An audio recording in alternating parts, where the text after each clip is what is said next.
Assalamu alaikum wa rahmatullahi wa barakatuh, jeune homme. Ça va, comment tu vas? J'espère que tu as passé une bonne journée. En tout cas, moi, parfait, alhamdulillah. Je voulais continuer avec toi, si tu le veux bien, dans l'élan dans lequel nous avons débuté cette thématique qui consiste à comprendre pourquoi et comment adorer notre Créateur Allah subhanahu wa ta'ala. C'est-à-dire réaliser cette compréhension, ce fiqh, cette compréhension profonde. Comme le dit Allah subhanahu wa ta'ala, كَذَلِكَ نُفَصِّلُ آيَاتِهِ لَعَلَّهُمْ يَفْقَهُونَ. Yafqahun, c'est-à-dire peut-être ainsi auront-ils assimilé profondément ce que Dieu attend de nous.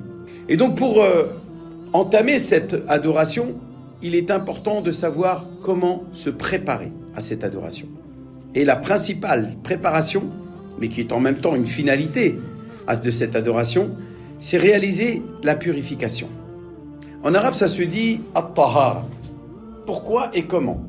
Parce que tout simplement, elle permet de rencontrer, de se mettre en connexion dans de bonnes conditions. Quand tu as un rendez-vous avec un patron, avec une personnalité importante, tu te mets sur ton 31, tu t'habilles et tu te présentes de la meilleure des façons. Qu'en est-il de ton Créateur, Allah subhanahu wa ta'ala? Ne mérite-t-il pas lui aussi que tu te présentes dans tes meilleurs atours? Dieu dans le Coran le dit.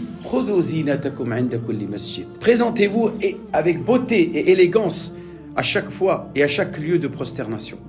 Et notamment dans les mosquées où vous allez prier.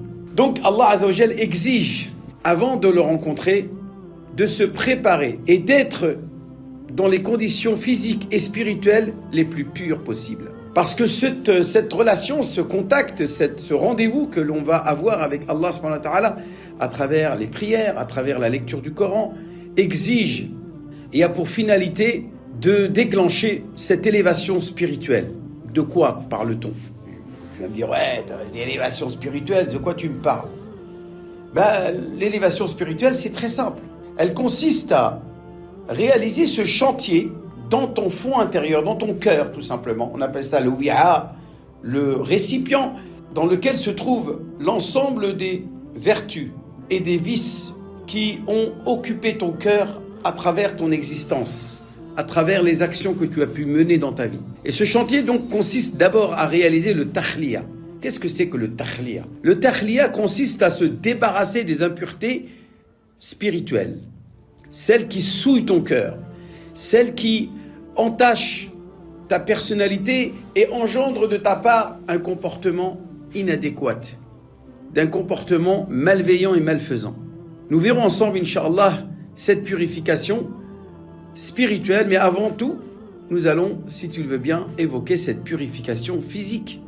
En effet, tu ne peux pas te présenter devant ton Seigneur avec sur toi des souillures, des saletés, des impuretés. Tu as un devoir d'être physiquement présentable. Tu viens devant ton Seigneur propre, immaculé, pur, blanc comme neige, comme le prophète aimait s'habiller. Il aimait la couleur blanche. Il aimait s'habiller de couleur blanche, même si ça n'est pas une obligation, bien sûr. Mais le prophète aimait le qamis abyad. Il portait un qamis blanc pour justement symboliser la pureté que représente la blancheur. Donc le croyant qui cherche à purifier son cœur va d'abord réaliser cette purification physique et spirituelle, ou ce qu'on appelle incidentelle. Alors de quoi parle-t-on? On parle de cette purification tout simplement matérielle qui consiste à ne pas avoir sur soi des impuretés et des souillures, des najasat comme on dit en arabe.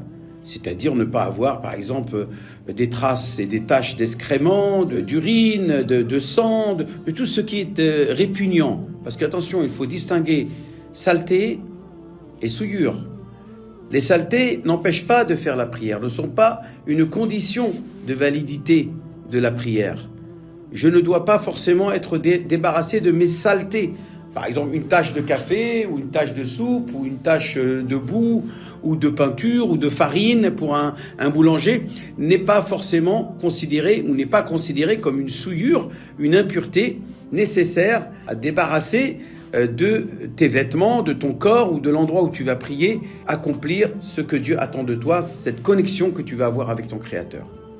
Donc, tu t'assures de ne pas avoir sur toi, non pas des saletés, mais des souillures, des impuretés, des najasat. Amma al-awsakh la haraj.